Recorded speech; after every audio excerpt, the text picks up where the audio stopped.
can ngăn, can ngăn.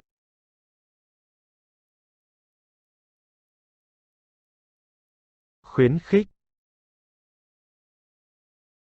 khuyến khích.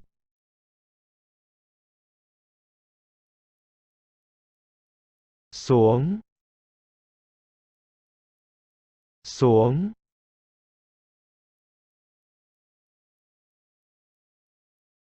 Lên, lên.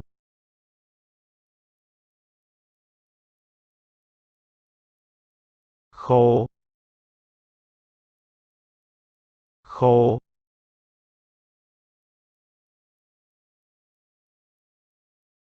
Ướt, ướt.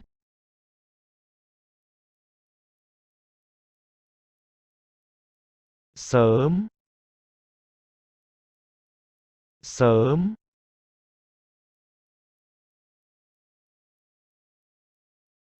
Muộn, muộn.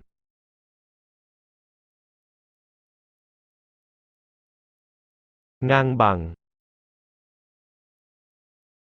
ngang bằng.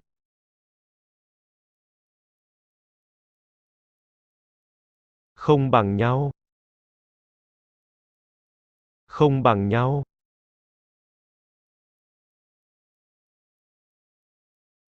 Công bằng, công bằng.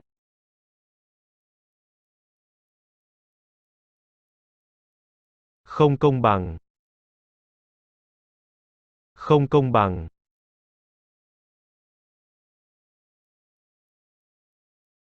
Sai, sai.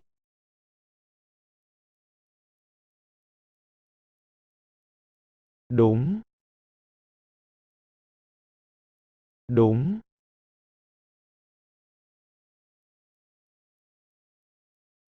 Béo, béo.